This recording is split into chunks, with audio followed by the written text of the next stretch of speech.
Moi, en tant que manager, si je sens une distance avec les membres de mon équipe ou différents membres de mon équipe, ok.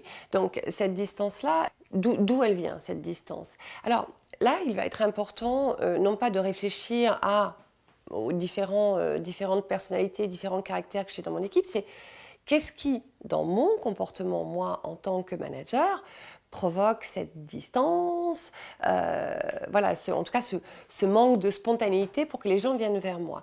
Donc là, je vais travailler, moi, en tant que manager, sur ma part de co-responsabilité par rapport à ce qui se joue dans les relations que je vais avoir avec mon équipe. Voilà, s'il y a un manque de distance, ok, ça veut dire que je veux plus de proximité. Qu'est-ce qui m'empêche, moi, aujourd'hui, d'être plus dans la proximité? Et peut-être qu'en réfléchissant à cette question-là, je vais trouver des réponses qui sont en lien avec mon comportement, peut-être une appréhension que j'ai, peut-être par rapport à ci, par rapport à ça. C'est vraiment de travailler sur sa part de co-responsabilité en tant que manager. Alors, c'est facile de rendre les autres responsables d'une situation X ou Y, mais en réalité, non, les autres ne sont pas toujours responsables. On a toujours une part de co-responsabilité dans ce qu'ils jouent.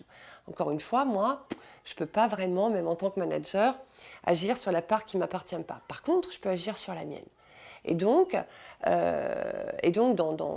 retrouve ça dans l'accompagnement au changement. Ah, je peux passer beaucoup de temps à dire oui, ça serait bien que mes collaborateurs viennent plus vers moi, ça serait bien qu'ils se confient plus à moi, ça serait bien ci, ça serait bien ça. Ah, je peux passer beaucoup de temps à ça.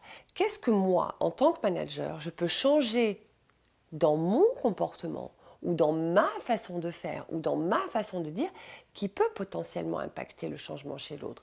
C'est-à-dire, qu'en est-il? Qu'est-ce que je propose moi à mes collaborateurs? Est-ce que je leur propose des réunions? Est-ce que je les suis individuellement? Est-ce que quand j'ai une décision à prendre, je provoque une réunion de brainstorming pendant même 10-15 minutes? Est-ce que je fais ça ou pas?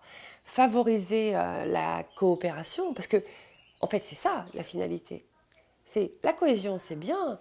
La coopération, c'est encore mieux. C'est juste de considérer que les personnes avec qui je travaille sont co-responsables du résultat que l'on vise. Et si elles sont co-responsables, eh bien, ça veut dire que nous sommes tous des adultes. Et qu'en tant qu'adulte, moi, je me dois effectivement de réfléchir à mon propre comportement qui génère peut-être des choses chez les comportements des autres. Mon comportement à moi, en tant que manager, a un impact sur les comportements de mes collaborateurs, évidemment. Donc il dépend de moi de changer quelque chose chez moi, dans ma façon de le dire, dans ma façon de le faire, qui va impacter le changement chez l'autre. Enfin, c'est comme ça que le changement s'opère.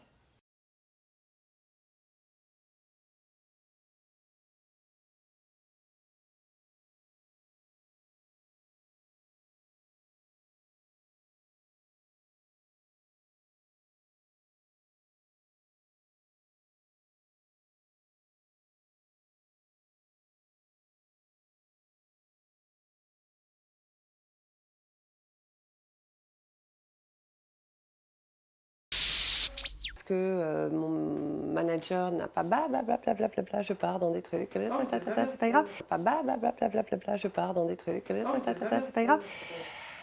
Ok,